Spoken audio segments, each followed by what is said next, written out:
Hi, Ian. You may be, sorry, you may be on mute. Paul, how's Yeah, that's it. how's that?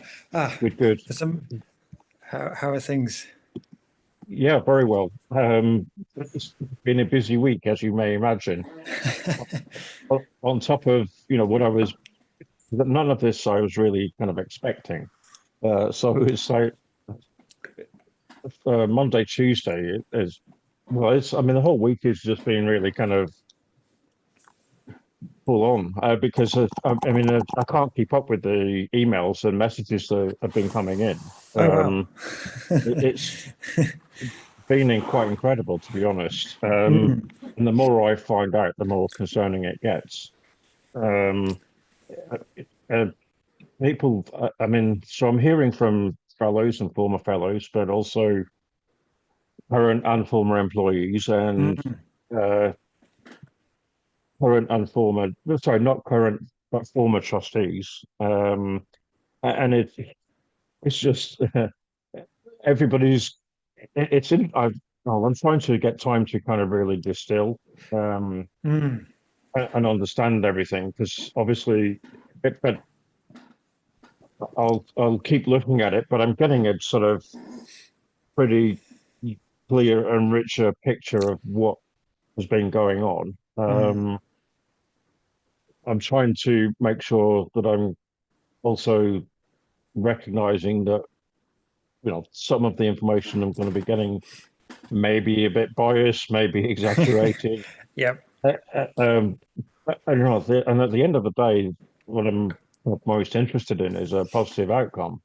I don't exactly. at the moment quite see how that's going to be possible, but um, let me. Can you just remind me? I can't remember exactly. Now you're a fellow, yeah?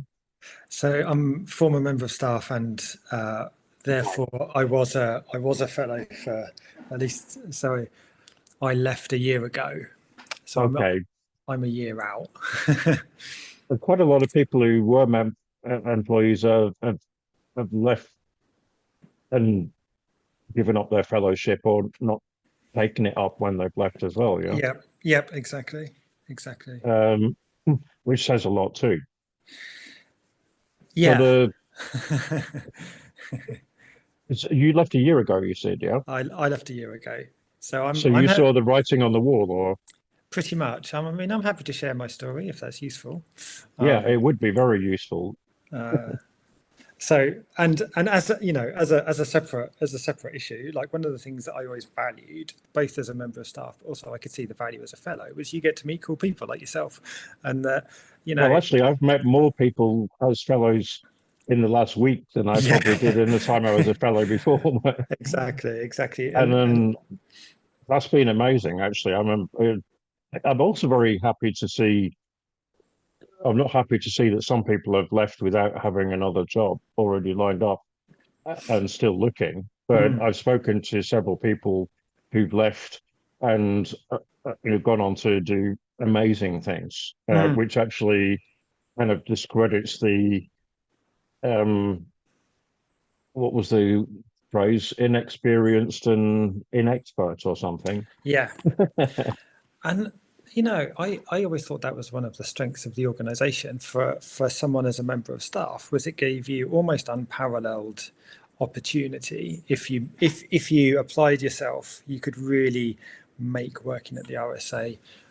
You could do amazing work, and you could also, because of that, you got to meet really interesting people, or you got that just simply the label of the RSA opened doors Yeah, for you that wouldn't otherwise have opened. So you're exposed to opportunities you might not have had before, and so people would always go on to new and interesting things. And in that respect, I sort of saw the RSA either as an early career accelerator, or for someone like me that my background's in local public service. I left local government, wasn't sure yeah, what to do next, went to the RSA, and it felt a bit like a sort of a doing being paid to do a master's program for a number of years, because it really accelerated and deepened my learning on some yeah. some issues. And so, there's massive value, and that's why I think I, it's a shame. I imagine it was probably in the past. I got the impression of the fellow that used to visit on a fairly regular basis that Mm. the culture seemed to be really quite collegiate. Yeah, very, very much so. I Now it joined. seems to be corporate. Yeah, I think that's definitely been a shift. I Yeah, joined in. I joined a month before the Brexit vote, 2016, and it was the most sort of collegiate place I'd ever worked. yeah. And there was a really, like, it wasn't without its challenges, don't get me wrong, Oh, yeah, but there was a real sense of challenge, but challenge between staff was all about, helping the ideas and the work be the best it could possibly be, rather than yeah, any kind, so it was all done from a position of strength, and that was a really stimulating and exciting place to be. yeah. So yeah, I mean, that's, like I say, it wasn't without its challenges by a long stretch, but they sort of, I look back now and think, well, they were quite good times actually. Well, it was, yeah. Well, then you want to be challenged in a Of course you job, do. don't you? So, Yeah. so you're with the organisation for quite a while. And Yeah. what what was your role when you were in the organisation? I can't remember now. So I was head of innovation and change at the end, ironically. Right.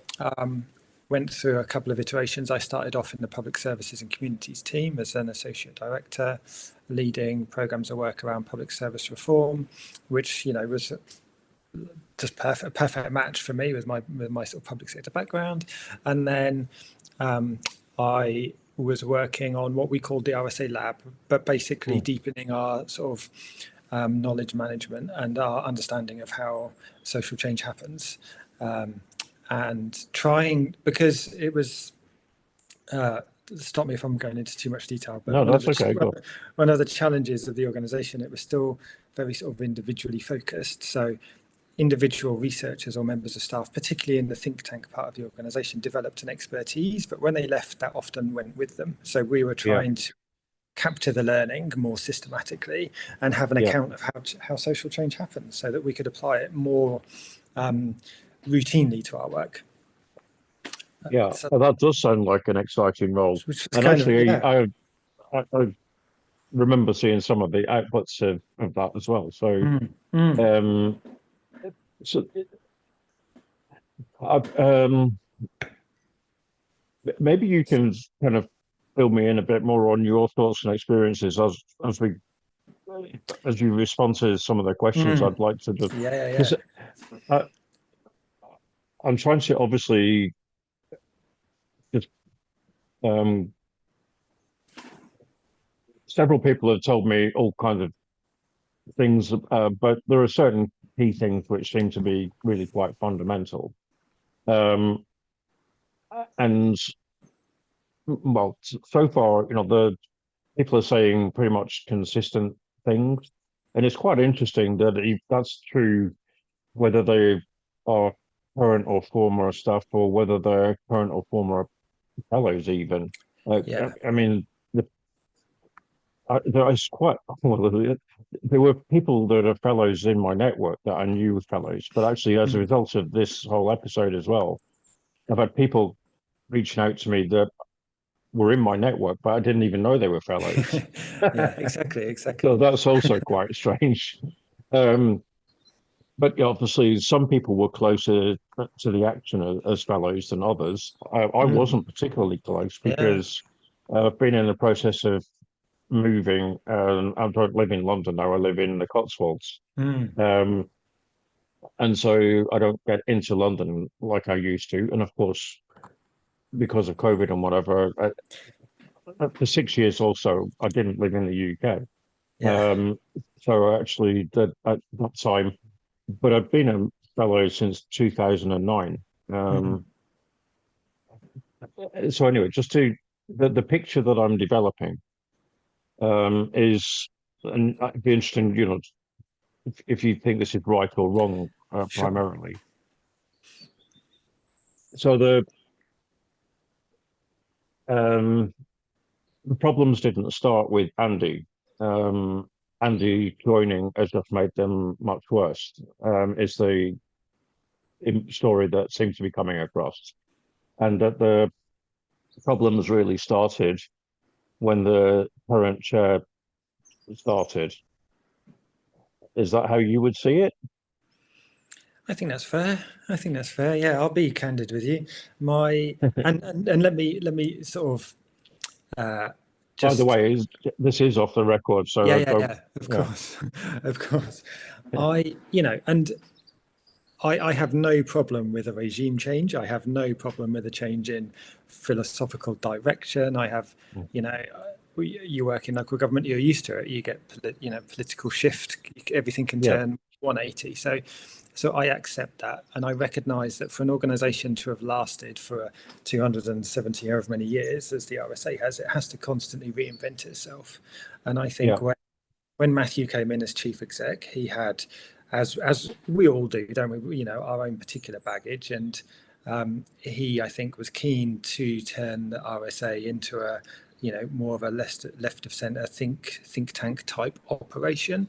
And so mm, the think tank part, I don't think was necessarily that strong before he came in. So I recognised that even that part of the organisation that I was working in wasn't particularly long standing. mm, So I recognise that maybe the think tank market is a tricky one, is a competitive one. Maybe the battle for ideas isn't one that is going to last into the next decade. I don't know. So I'm open to change, right?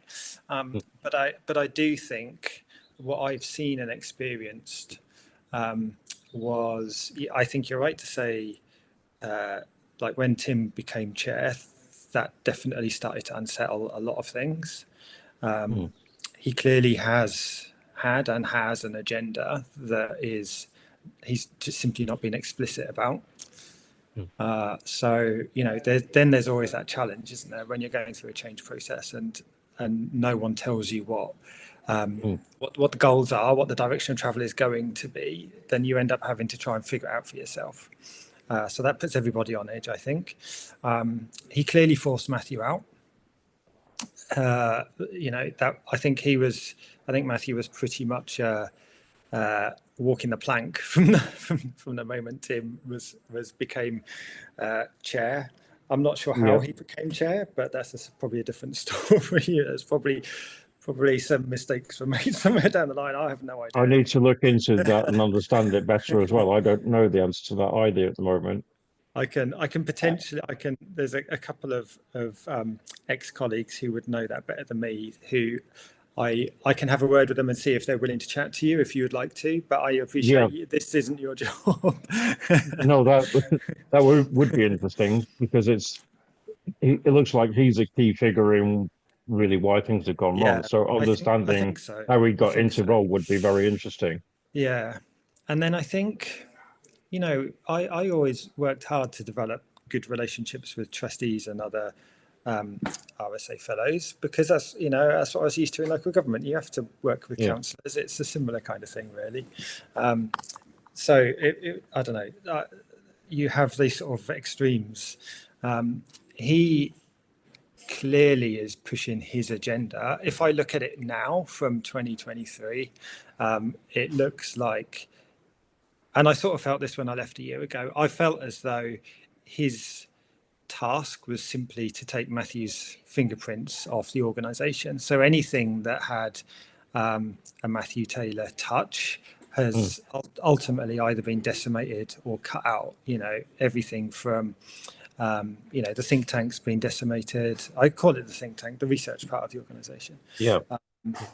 The podcast, all the rest of it. You can just see that he's been completely sort of airbrushed out.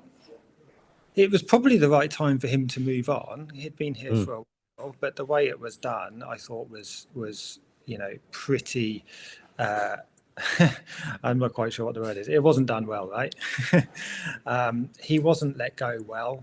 He wasn't. mm, I didn't think he was sort of celebrated enough for the work that he'd done. mm. Hold on, just got It's all right. the plumber's in and out this morning. I think he's coming back. I Okay, just one sec. Sorry.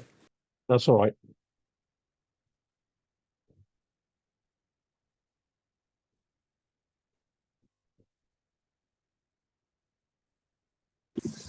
Yeah, so that I can't remember exactly when that was. That was Christmas 2020 or 21, something like that. And then when the announcement was made, and then it took quite a long time for him to actually before he after the announcement before he left, didn't it? yeah, it did, and then it took even longer before they went through the recruitment process and Yeah, appointed Andy, and then as soon as he was appointed, he then got seconded off into, work for exactly. Boris on levelling up, which all it's bearing in mind that all of this was during COVID. You had a staff body that was unsettled by not just the way the organisation was being managed, but also by world events. We didn't know what Yeah. was going on, and and I I think was at that told that for that period of time it was almost kind of leaderless. it was completely leaderless. Yeah, it Hmm. was. It was. They didn't. There was no interim brought in. That we knew Matthew was leaving for a while, as you say, but I they basically then let the two direct reports to Matthew sort of co-lead, but I don't think either of them were experienced enough, if I'm honest. Hmm. I feel as though that we needed someone, even as an interim, for 12 months. And as it turned out, there would have been an interim for virtually what he left at Christmas. They could have come in and done a bit of a handover. So they would have had almost 18 months before Andy Yeah. actually started, because it was the end of March last year that he started to come in full time, back from government. And it was just a very surreal experience.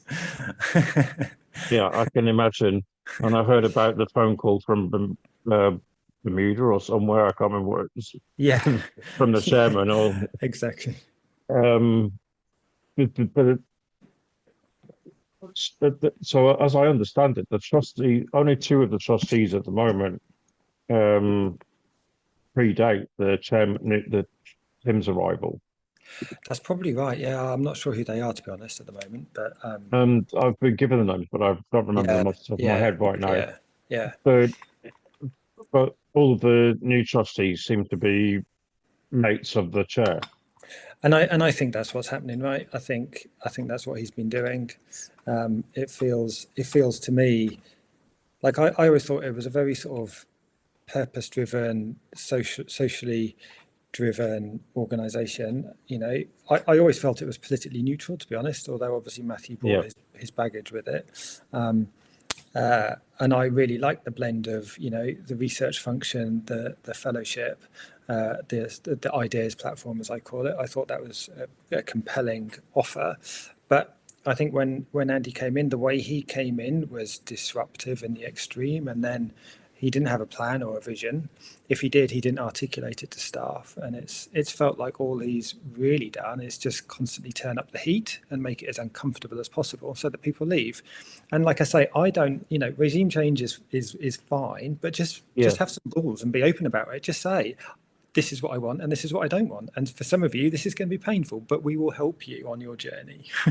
Well, do you think Andy's trying to implement his agenda, or is he actually trying to implement the chair's agenda? Well, I think he's trying to implement the chair's agenda. I don't think he has his own agenda. I think I Yeah. think I think his agenda is, if I'm honest, I think his agenda is, uh, I don't know, the worst case scenario. You could say that to come out of the Bank of England and then to something like the RSA is a bit of a, it's not Mm. greenwashing, maybe it's social washing, maybe it's a strategic career bounce to something else. The thing is, I don't. You maybe know that there was a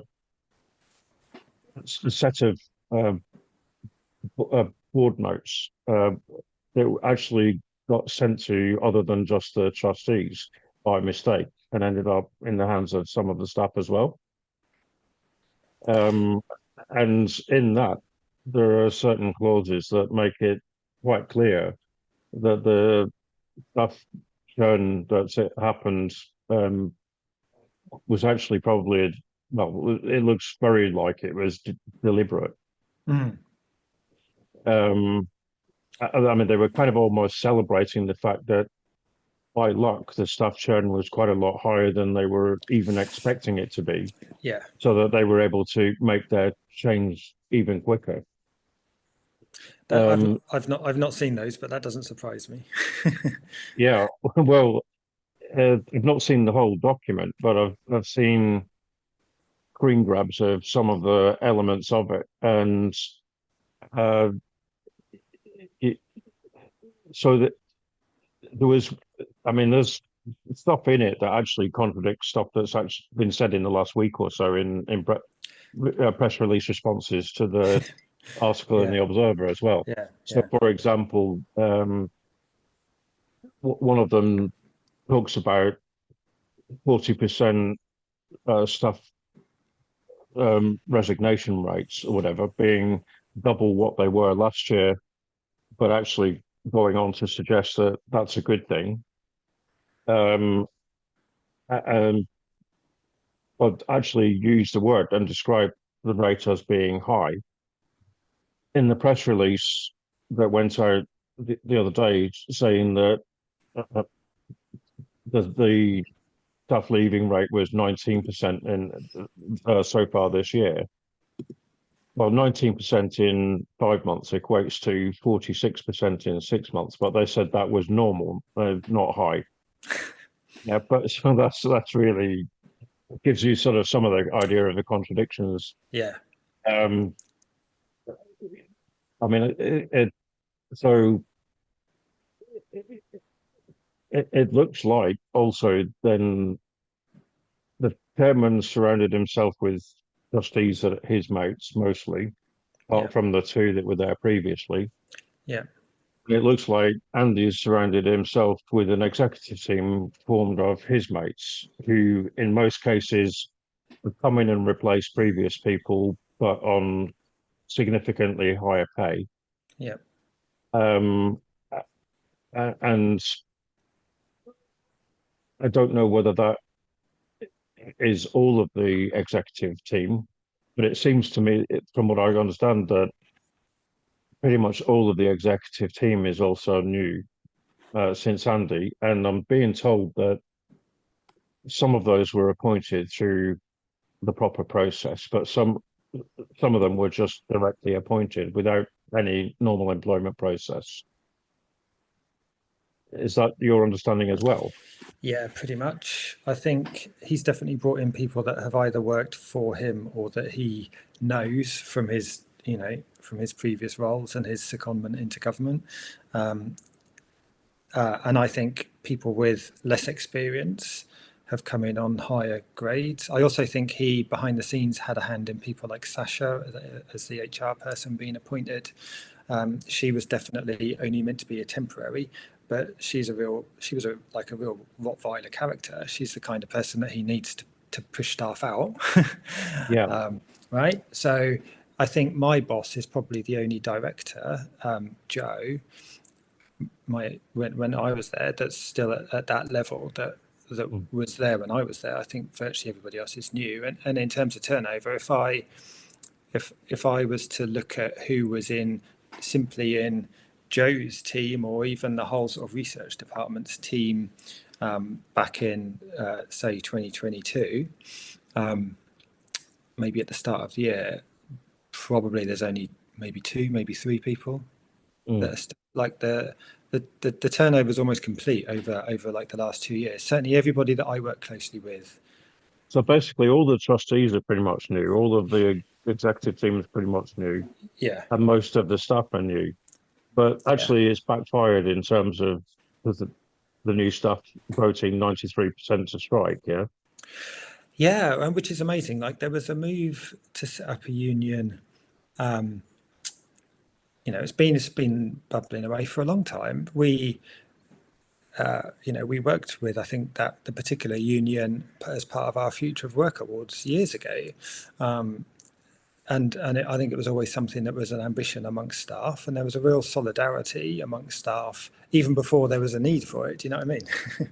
Well, it was suggested that actually the previous trustees even kind of encouraged it. Yeah, and I think one of the I think I think Andy came in with an explicit anti-union brief from Tim, and I Yeah. think part of that was because I think there was an idea that is false that Matthew's parting comment was to tell the staff to unionize because it's going to get messy. And Yeah, Matthew, I, you know, he that's not the case. So I think also they've wanted to try to keep this looking like it's only about pay, but it's about anything but pay, really, isn't it? I mean, pay completely. is just one issue, but they're using it as a distraction tactic. No, that's completely right because pay was okay for the sector, I think, RSA, but you also, as a member of staff, like I say, you recognise that there was a whole host of sort of non-financial benefits that you got from working at the RSA, Yeah, and I think most members of staff, not all, like I'm generalising to those that I used to work with in the sort of the think tank part and the yeah, membership part, we recognised the value that we got that wasn't simply at the bottom of our pay slip. For me, the big change and the reason I left, because I was prepared to get behind a new vision if it was a vision that I felt I could contribute usefully to and add some value towards. But there was no vision. mm. So I'm not prepared to work in an environment where I have no idea what good looks like because no one tells me the direction we're going in. Well, I think they had a vision, but they weren't sharing it with everybody Yeah, else. exactly. But staff were made to feel basically like cogs in a machine Yeah, through various means. The like I had some big arguments with my boss because the mandate from Andy was I want staff in the office 5 days a week. And like there's no need for that. no. The point is, how do we do our best work? Apparently, they also now insisting that they live in London and Yeah, blah blah blah. You know what I'm saying? yeah, exactly. And it was the way that we were being treated. It was very much back to command and control. You know, if you don't comply, then we'll take action against you. They had, you probably know all this. They had the front. You know, they forced the front office staff, the reception staff, to keep a track of which staff were coming into the building and which weren't. Like when Right. they were keeping an informal register. You know, so it's putting them under pressure because they're in effect being asked to spy on their colleagues. That's not Yeah. okay. So there was all Well, and sorts of then stuff. the move to sort of outsource the front of house stuff to the contracted company to, the same one that does services the cafe and things like Yeah, that now. yeah, yeah, Um, I understand there was a sort of consultation process, but basically was completely meaningless. yeah, That the staff didn't really want to move to the outside company, and between them, their years of service with the RSA was amounted to over 100 years. yeah. And they were some of the most well liked and well respected staff. Yeah, I understand that most of them are still there, but they're kind of not employees of the RSA now, so they basically just had to take what was offered them Mm. and didn't really have an option. Yeah, yeah. And I think that's a challenge, right? You know, I recognise that for some staff, the RSA didn't give you the options that it did for others. You know, if you're in a lower paid role or one of those roles, then you definitely had less choice, less Yeah. options. Um, But, it's quite sad that because it all just goes completely. It's almost the exact opposite of what the most fellows, I think, would think the ethos of the RSA could be. Um, yeah, yeah, and it's just the very idea of, three attempts to try to force people to not go ahead with trying to form the union. Um, I don't, I don't know any fellows in my network that would support the idea of doing something like that. And it is a direct contradiction of some of the stuff that came out in the policy work, I think. Yeah, mm, exactly that, exactly that. yeah. So I mean, I think it's hard to kind of figure out where this is going to go and what needs to happen. Mm, So I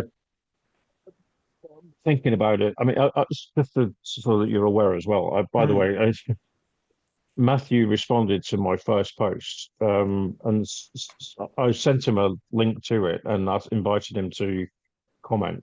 mm, He didn't comment on in the post. He actually sent me an email back, and then he responded to the second post that I put out, saying that if I wanted to give him a call, we'd be quite happy to explain some of the mm, history and give me some of the facts. mm.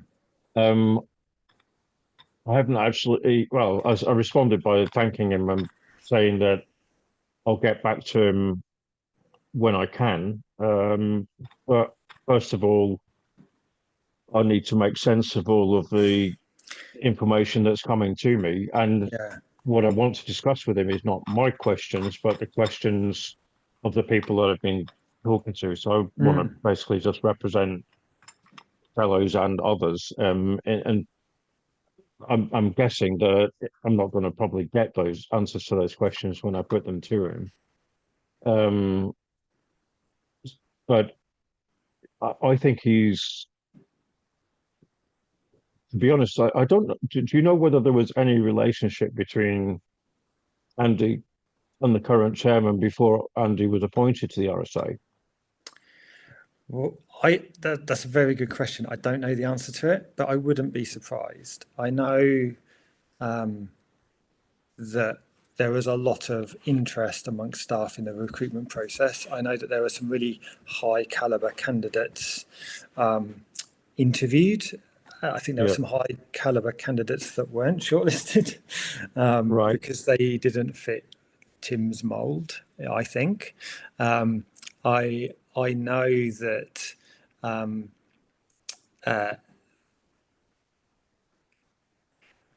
I don't know. I find it hard to imagine that as Well, I can connected see white two men. scenarios. Yeah. I either they did already know each other, or Andy didn't do his due diligence and understand who he was going to be working with, and was completely naive. Um, and then found the fact that the given the other trustees are probably of a similar mold, he had a choice of basically either going with and implementing their agenda or quitting. Mm, So I think I don't know which of those two scenarios is true, and it might be that there's a bit of a mixture of both. mm, Um, but I think he's put himself in an extremely vulnerable position. I mean, I think that it, it's very likely, if things really do escalate, he's going to be the scapegoat. Um, I don't know whether he realizes that that's the case, but I suspect he possibly does. And mm, I mean, he'd have to be a bit silly not to. Uh, so I don't know. He's got limited options. I don't think there's any really good outcome from Andy's perspective. He's either going to be the scapegoat and it's going to really seriously damage his reputation, or he thinks he's going to tough it out, um, and hope things don't escalate. Um, but I can't see how things won't escalate because it was in the BBC as well yesterday. It's just the longer it takes them to actually directly answer questions, yeah. the more suspicious people get, the more Yeah. people, and they're not really coming clean. So I mean, making an announcement as a press release. I mean, how many fellows go to the website to read press releases on a regular basis? Yeah, Well, exactly. and that press release, by the way, is Andy told me in a message that on Sunday that they were going to be publishing the statement on the Monday. All day Monday, I was looking for it on and off, and came to Monday evening, I couldn't find anything. So I messaged Andy and said, didn't see the statement. He said, "Oh, we published it at 9 o'clock this morning." I said, "Well, where on the site was it published?" Um, I, I looked around again and where he told me, and it wasn't there. So I emailed him. He said, "Let me know if you can't find it still." Mm. So I emailed him back and said, "No, I can't find it. I don't know where it is on the site." So he actually replied sending me the link to it. But basically, you could only access the press release using the link that he provided. It wasn't actually publicly available. Oh, Um, so I told him that that was the case too, and he said he'd correct it. And well, it did eventually get corrected, but that might be just a technical issue and a coincidence. But if they don't come clean and be transparent, then people are mm, going to be suspicious about everything. Yeah. mm. Yeah, So the exactly, exactly. And to your point, I can't imagine that Andy didn't know what he was walking into. Tim clearly wanted his person to enact his agenda. So yeah, Tim, in my mind, Tim needed to know that the person he was appointing was that person. yeah, And so Andy knew he was walking into a battle. And I think that's how it came across. mm, From his first interaction with staff, every interaction with staff has felt like he's come at it anticipating a battle. right. And Actually, whether, that's been a consistent comment. Um, and the opposite actually was true, from what I'm being told. That actually staff were really looking forward to him joining they and were, hoping it was going they to bring were, about positive change. Yeah? yeah, But he had the assumption that he was going to be hated from the beginning. from the beginning, he did. I think he came in with those um, assumptions and prejudices. I think he assumed that Matthew had primed staff to be against him from the start, so he was ready for that. And I think he came out swinging, and staff were like, "What the fuck's going on? Mm, We've not had a chief exec for the best part of 2 years.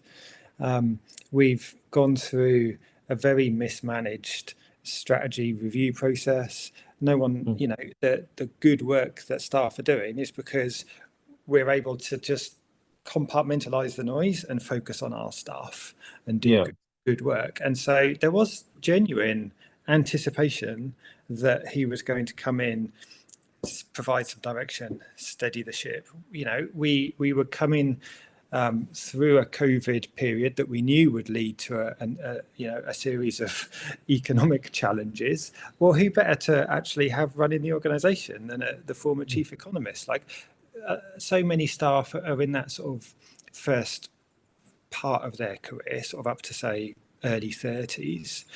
And it was an amazing opportunity for him to come in and actually offer a bit of insight, just yeah, generally in how he's seeing the world, to have a yeah. dialogue about what's going on. And there was none of that. It was a fight from the start. To be honest, I and a number of fellows were also of the view that he was going to be a breath of fresh air and a really positive Yeah. person and bring about some really good change of direction. I mean, I'd been to a number of events that when Andy was at the Bank of England, where he was speaking, and met him a few times, and had a very high regard for a lot of the stuff that he published when he was at the Bank of England, his Mm. ideas and so Yeah. on. So Yeah. my expectations were also extremely positive. Yeah. I can't. I find it really hard to actually understand how it's got into this mess so quickly. Yeah. And I think it's simply the fact that I think there's a number of factors. He mismanaged his entry Mm, with staff. I think, as I say, he had a lot of assumptions about how staff would react. He didn't test those out. mm, On a one-to-one basis, I had some really what I thought were constructive and helpful sort of introductory conversations with him. So I was excited to share the work that I was doing, which I was passionate mm, about, and I thought there was a real place for it. And then you hear from a sort of a message then comes down the chain that actually no, we're not doing we're not doing sort of, public service innovation anymore. No, we're not. We're moving away from that traditional idea of developing a market offer, a sort of more traditional think tank approach, all of that, but there was nothing in its place. And then the actual staff meetings, it was like being back at school. It's like being talked to by the headmaster. Like he honestly, if I had the recording of one particular staff meeting where like everybody was sitting there in shock, staff were in tears, it was just outstanding. It was astonishing that he could stand and deliver a message that was so painful for staff to hear, because he was being so dictatorial. It's like, how would you expect people to work for you now? What was the subject of that particularly painful as well, or was it just the way you were delivering it? Oh, I mean, he was basically confronting the fact that he felt that there was a grand conspiracy among staff, that he didn't want the unionisation work, that he It was okay. wanted staff back in the office, that he felt that staff were mutinying because they were refusing to come back to the office. There was no conversation about how do we move forwards. It was just a case of, I want you back in the office. And then he would walk around the office and see who was there. And so I feel as though I don't know, I worry when someone spends their entire 30 years of their career working for one institution and then assumes that what worked there is going to work, not just in a different institution, but in a completely different sector. And clearly, the RSA from a staff point of view is probably as diametrically opposed from the Bank of England as you could get. I'm guessing. I don't know the Bank of England, but Well, yeah, it's interesting. So I know some people at the Bank of England actually that know him quite well as well. I've not spoken to them yet, but I want to find out what he was like when he was there at some point. And well, from the odd comments that have been dropped in past conversations I've had with those people, they weren't very impressed. So I don't know. I don't know why they weren't impressed or any details or anything. But it sounds like the Bank of England was a very top-down, old-school, hierarchical, traditional approach to management, and fear and intimidation and so on seems to be part of the culture that existed there as well. I don't. So, but don't. I'm not saying that that's definitely the case. I need to. I'm just recalling in this context of what's going on now, some past conversations. So, can I just ask you then, what was the reaction when you decided to leave? By him and others. Well, the executive team, yeah. By him and the executive team, yeah. Well, just on what you were saying, I think that's right. I think part of his frustration was, if he was used to working in an environment where whatever he said went and staff obediently obeyed his orders, diktats, whatever, he was never going to get that at the RSA. As you would guess and hope. Well, from hierarchical traditional to collegiate, actually, yeah. He never said a word to me when I handed in my notice.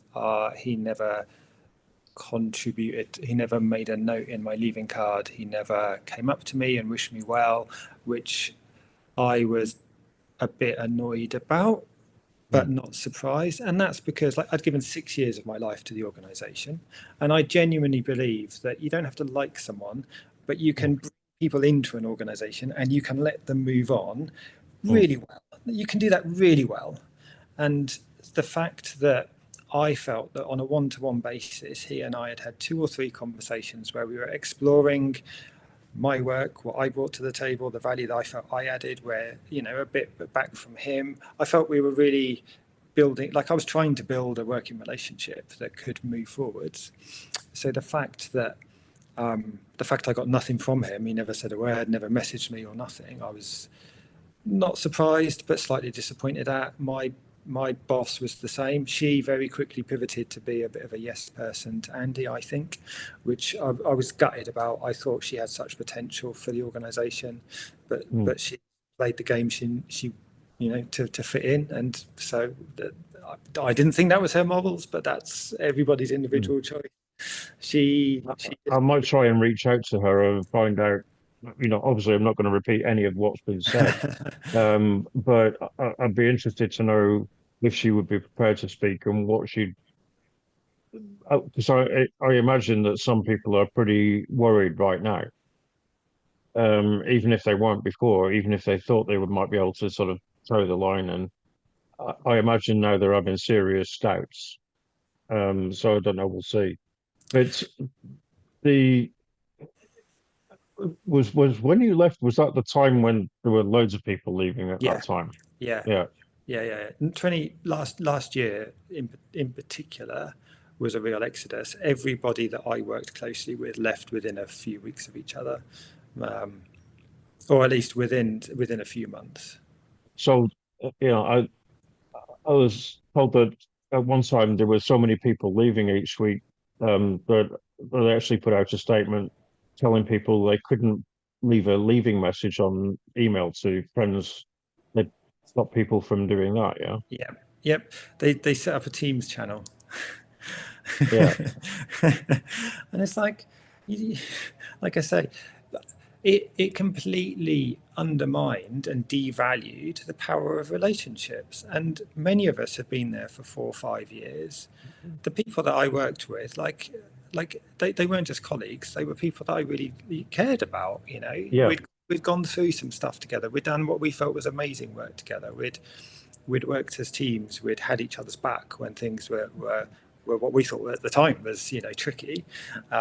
And so when I hope you managed to keep some of those relationships yeah, no, afterwards as for well. I sure. mean, I they're not wouldn't the call kind it, of yeah, relationships you want to just let go, are they? no, exactly. I wouldn't call it a survivors club, but there's a bunch of us that still meet up. Yeah. I mean, that's good to know. I mean, at least something good, come out of it for most Yeah, people. yeah, yeah. And I guess for most people, it wasn't all bad unless they came in at just the wrong time when things started to go wrong. But um, it's interesting that that was the reaction. It's the reaction of a coward, basically. But Mm, and I can't see it any other way, to be honest. I yeah, used to work in a company. It was quite a small company, but I was one below the owner of the company. But every time anybody had to be disciplined or got rid of or whatever, he used to go on holiday, and I had to do the dirty work. Yeah, yeah, yeah, and exactly. it's a horrible. It creates a bad atmosphere altogether because you feel completely disrespected, and Mm. that's not a good place to be in. Mm.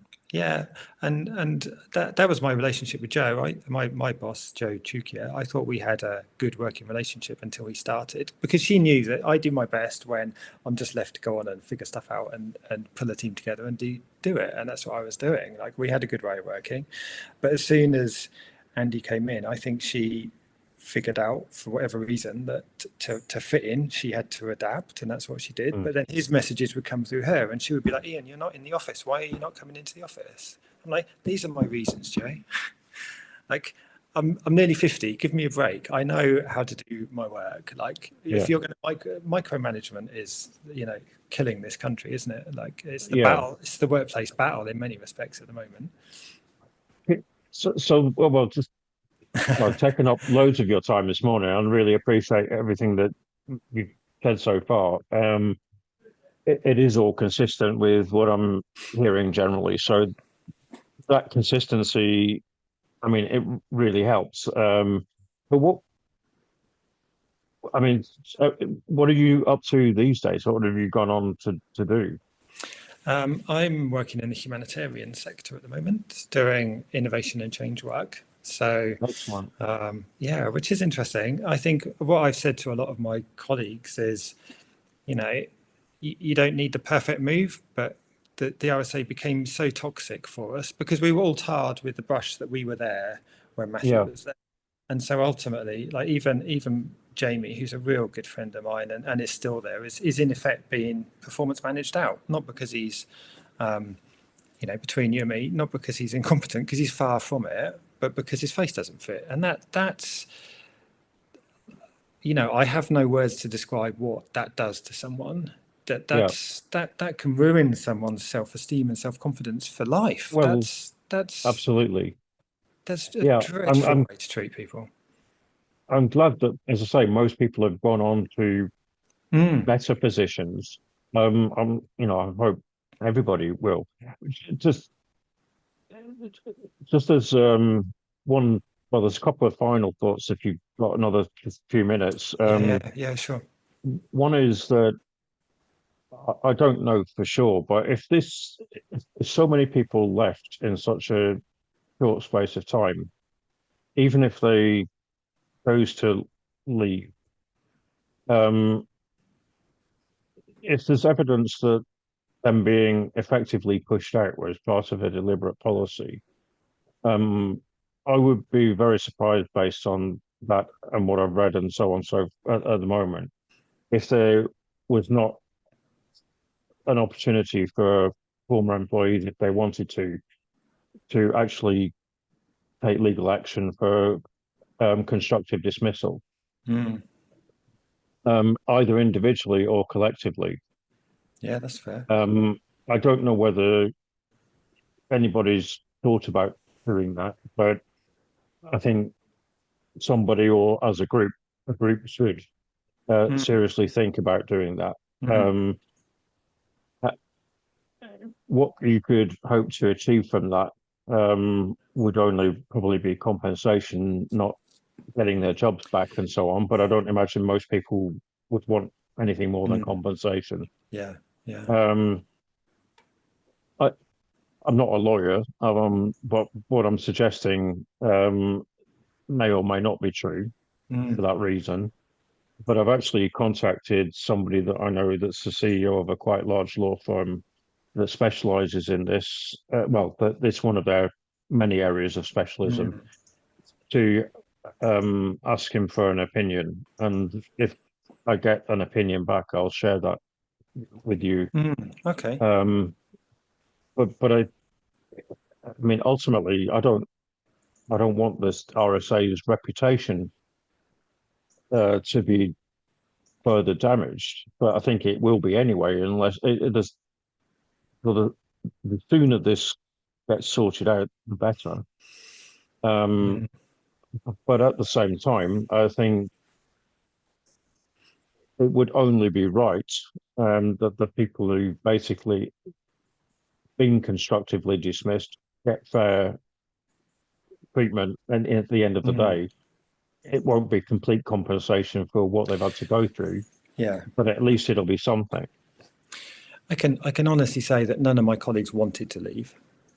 Mm, None of us wanted to leave, and we were in the work that I was doing with my team. I still feel we were on the cusp of like really growing our part of the organisation yeah, and taking the work we were doing to a much wider audience. So I don't think my people that were in my specific innovation team, one of them left without having a job to go to. Like that, as you said earlier, that was quite a common for those that were fortunate enough to be in that position that they could just step away.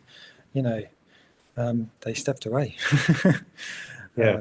So, Um, well, so I'll come back to you on that specific point at some point. Anyway, sure, sure.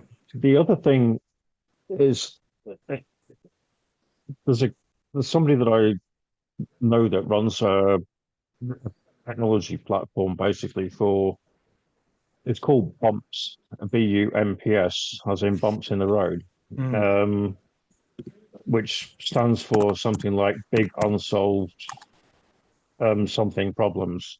mm, Um, and the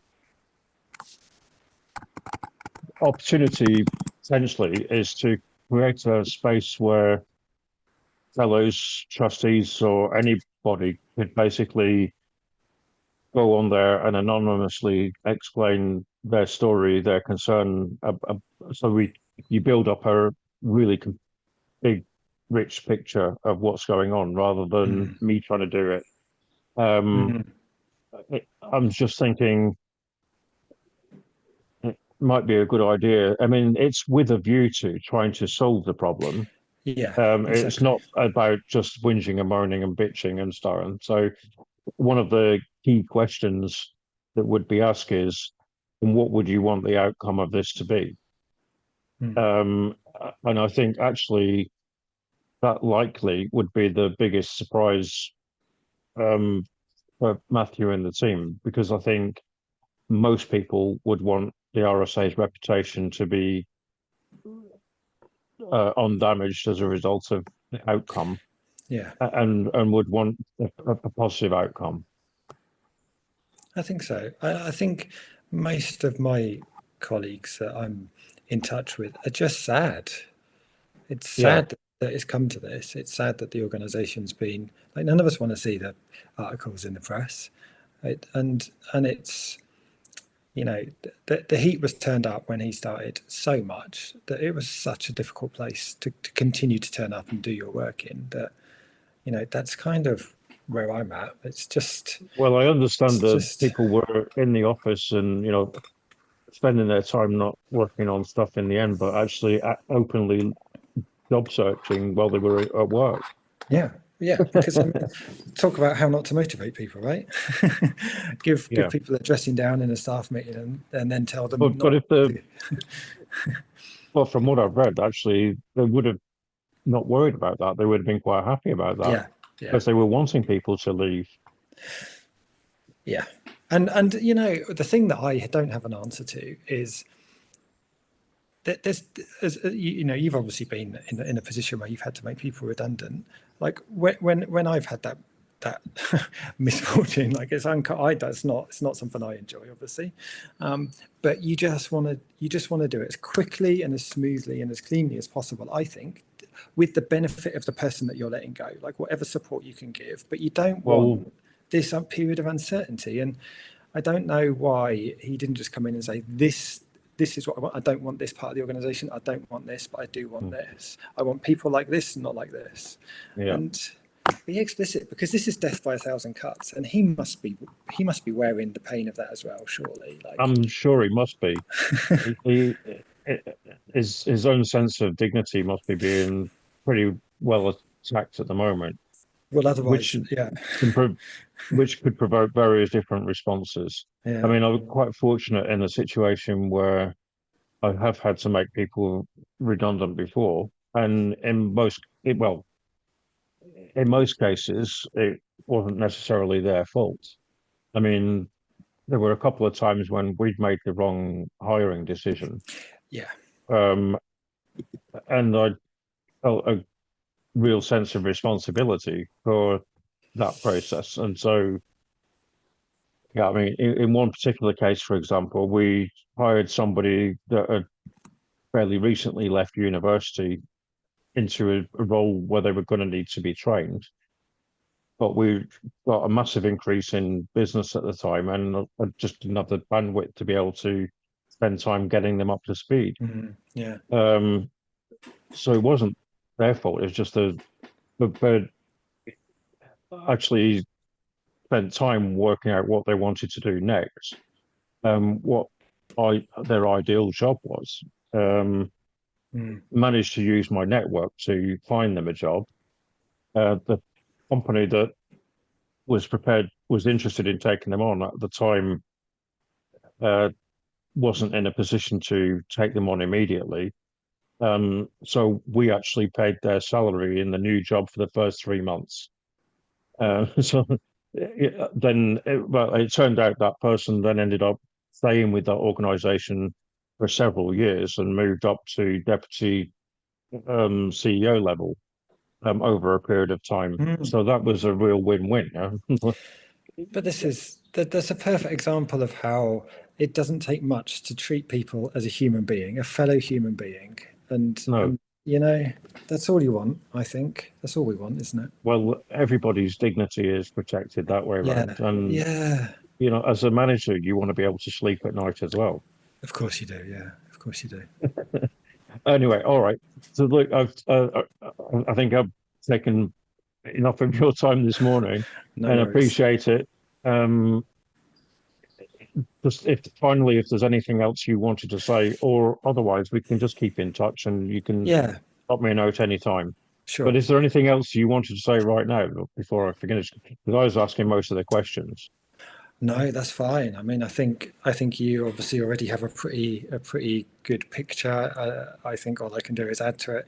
I'll have a look through, and I can't remember if I managed to capture some stuff before I left. I'll have a look and see. If so, I'll ping it over to you. Well, if you can, that would be useful because obviously, um, so just quickly on the approach that I'll take to this going forward.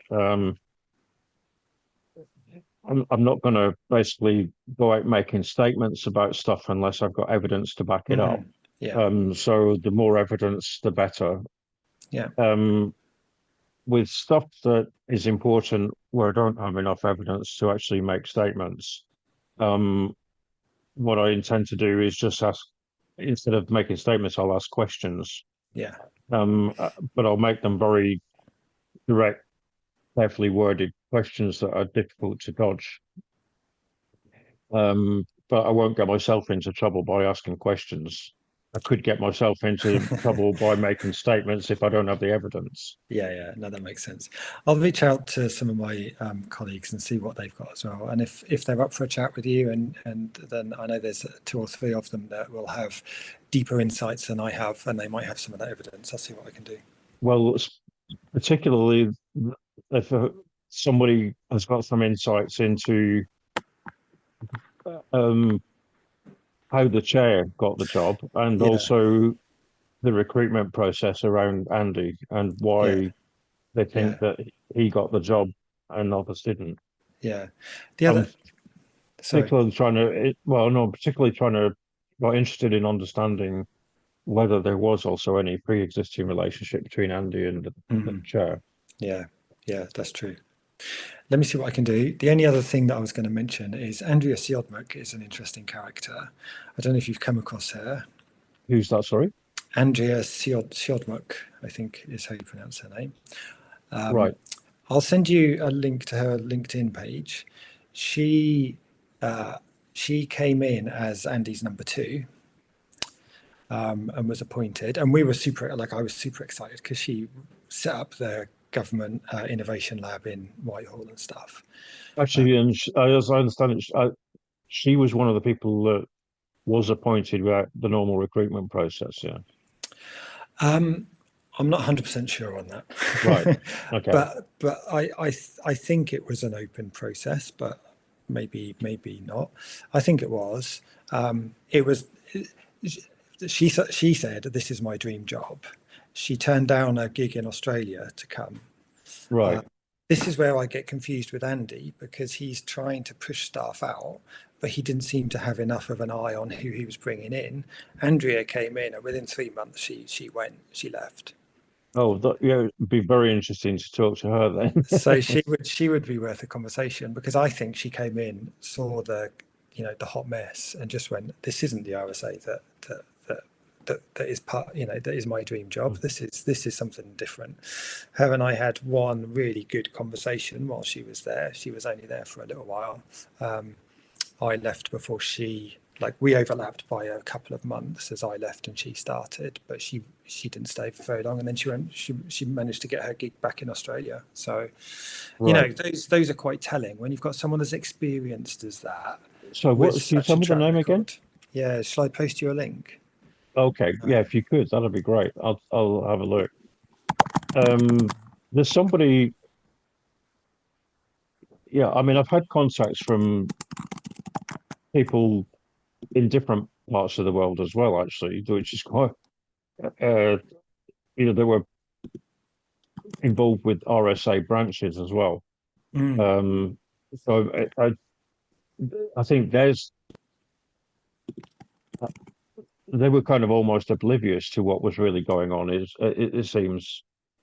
Yeah, I think so. I think so. There, I've I'm just just placed. looking at that. Yeah. Okay. Oh, and she got a bicentenary. Yeah, The medal. Yeah. Okay. yeah, That's going to be interesting if she's prepared to speak. yeah. So she came All right. in, yeah, for just a few months, and Yeah. she was the kind of person that ought to have been a perfect fit, um, and she Well, I've would have got. been. But It's amazing the talent that they've lost. I think so. I think it's such a shame. But I'm going to have to run now. Actually, I've got another call at 10, so cool. it'll give me a few minutes. So thanks a lot, and I'll Pleasure. be in touch again. Drop me a line anytime. You've We'll got do, my Paul. email address as well as the number, Yeah, yeah? yeah, yeah, Yeah. yeah, for sure. Yeah, keep We us did posted. email already, didn't we? Yeah. Yeah, fab. Okay. Thanks, Paul. Thanks very much indeed. Enjoy Cheers. your day. Cheers. Yeah, and you. Thanks. Bye. The weather's good. Bye for now.